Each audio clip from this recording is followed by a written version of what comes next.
We next find the legend repeated, but with more elaborate details, most of which, however, are taken from the Book of Kings, as referred to in the Legend of the Craft by Anderson in the first edition of the Constitutions, and with a few additional particulars in the second edition of the same work.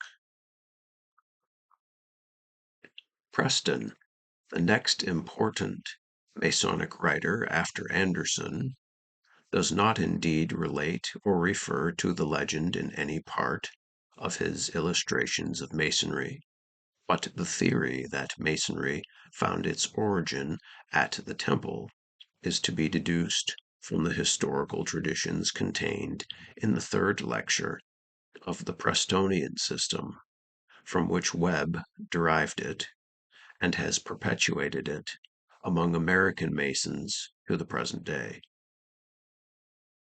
Hutchinson, who followed Preston, although, as has been seen, he inclined to a remoter origin of the order, repeatedly refers in his Spirit of Masonry, and especially in his sixth lecture, to the Temple of Solomon as the place where the true craftsmen were proved in their work, and where Solomon distinguished them into different ranks, giving to each appropriate signs and secret tokens, and organized them for the first time into an association of builders, the predecessors of the Masons being previous to that time sages who, though acquainted with the principles of geometry and architecture, were engaged solely in philosophical speculations. In this way, Hutchinson gave the weight of his influence in favor of the legend which ascribed the origin of operative and speculative Masonry to Solomon and to his temple, although his views on this subject differ from those of other writers. Dr. Oliver, one of the latest and the most prolific of the legendary writers, although in his own theory he seeks to trace the origin of Freemasonry to a much more remote antiquity, yet speaks so much in detail in most of his works, but principally in his Antiquities and in his historical landmarks, of the system which was for the first time organized at the building of the Solomonic Temple, that most readers who do not closely peruse his writings and carefully scan his views are under the impression that he had fully adopted the legend of the temple origin, and hence his authority has been lent to the popular belief.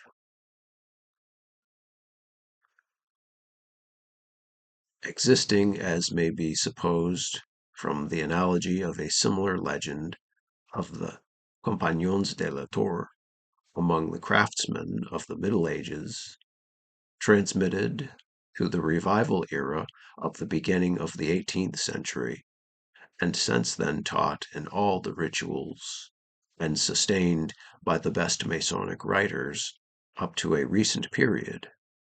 This legend of the temple origin of Freemasonry, or, in plainer words, the theory that Freemasonry received, at the time of the building of the Temple of Jerusalem, that form and organization which it holds at the present day, has been and continues to be a dogma of faith, implicitly believed by the masses of the fraternity.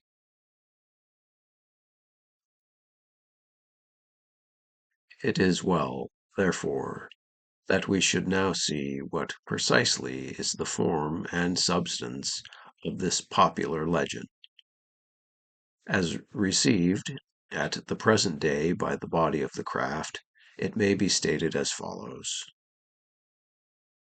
When Solomon was about to commence the building of his temple, his own people not being expert or experienced architects, he applied to his friend Hiram, the monarch of the neighboring kingdom of Tyre, for assistance. Hiram, in complying with his request, sent to him a numerous body of workmen, and at their head a distinguished artist called, as a mark of distinction, Hiram Abiff. Footnote. Of Hiram Abiff, a more detailed account will be given when we come to consider the legend connected with him. Equivalent to the title, Hiram his father, who is described as a cunning man endued with understanding. King Solomon then proceeded to organize the institution into a form which has been adopted as the model of that which exists at the present day in every country where Freemasonry exists.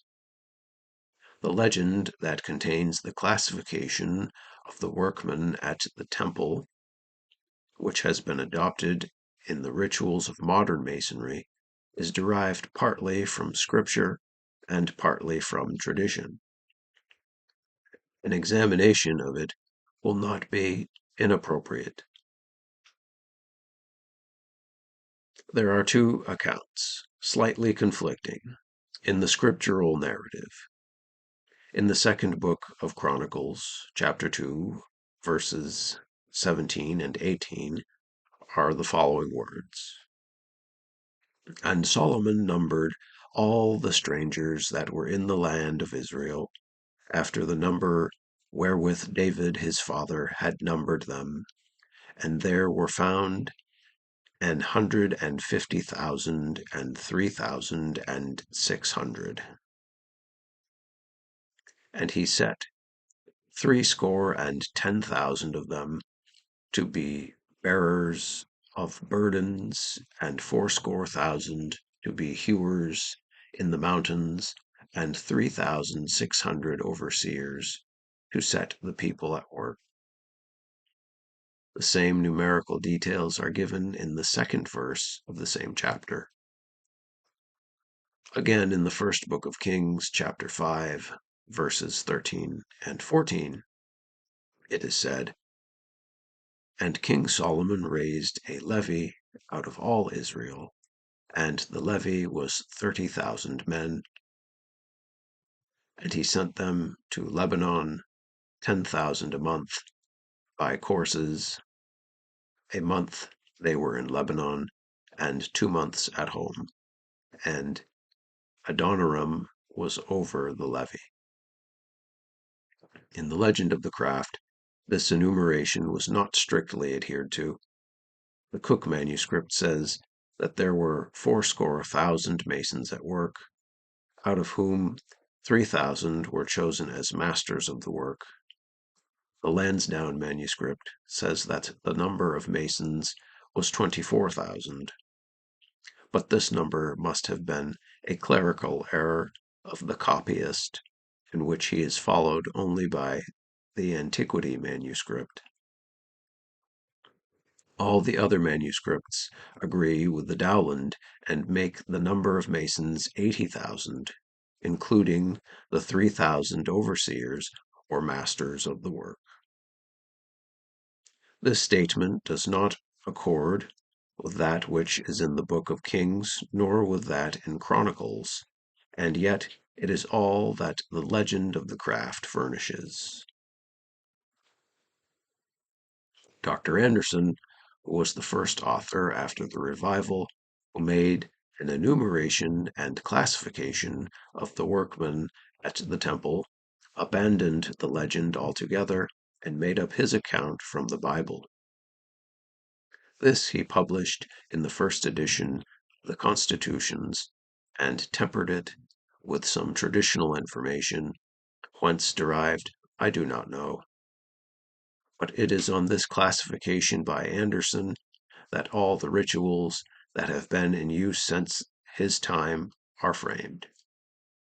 Hence, He may justly be considered as the author of the legend of the workmen at the temple, for notwithstanding the historical element which it contains, derived from Scripture, there are so many traditional interpolations that it properly assumes a legendary character.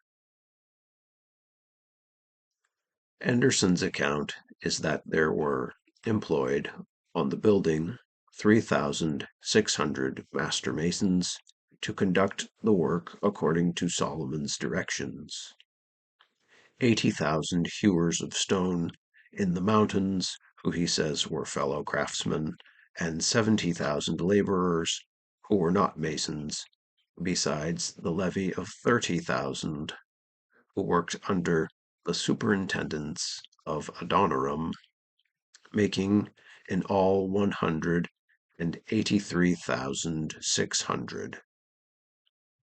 For this great number, Anderson says Solomon was much obliged to Hiram, king of Tyre, who sent his masons and carpenters to Jerusalem. Over this immense number of builders and laborers, Anderson says that King Solomon presided as Grand Master at Jerusalem, King Hiram in the same capacity at Tyre, and Hiram Abiff was the master of work. 15 years afterward, Anderson, in the second edition of his constitutions, somewhat modified these views and added certain other particulars. He promotes Hiram Abiff from the position of Magister Operis, or Master of the Work, to that of Deputy Grand Master in Solomon's absence, and to that of Senior Grand Warden in his presence. He also says, Solomon partitioned the fellow crafts into certain lodges with a master and wardens in each, that they might receive commands in a regular manner, might take care of their tools and jewels, might be paid every week, and be duly fed and clothed, etc., and the fellow crafts took care of their succession by educating entered apprentices. Footnote: Constitutions, 2nd edition, page 13. Anderson adds in a marginal note that his authority for this statement is the traditions of old Masons, who talk much of these things. If such a tradition ever existed, it is now lost, for it cannot be found in any of the old manuscripts which are the record of the Masonic traditions. It is admitted that similar usages were practiced by the operative Masons of the Middle Ages, but we have no historical authority, nor even legendary, outside of Anderson's work, for tracing them to the Temple of Jerusalem. Out of these materials, the ritualists have manufactured a legend, which exists in all the Masonic rituals, and which must have been constructed in London at a very early period after the revival, to have secured such an universal acceptance among all the nations who derived their masonry from the Grand Lodge of England. The legend of the temple origin of masonry, as generally accepted by the craft at the present day, is that there were 153,300 workmen employed in the construction of the temple.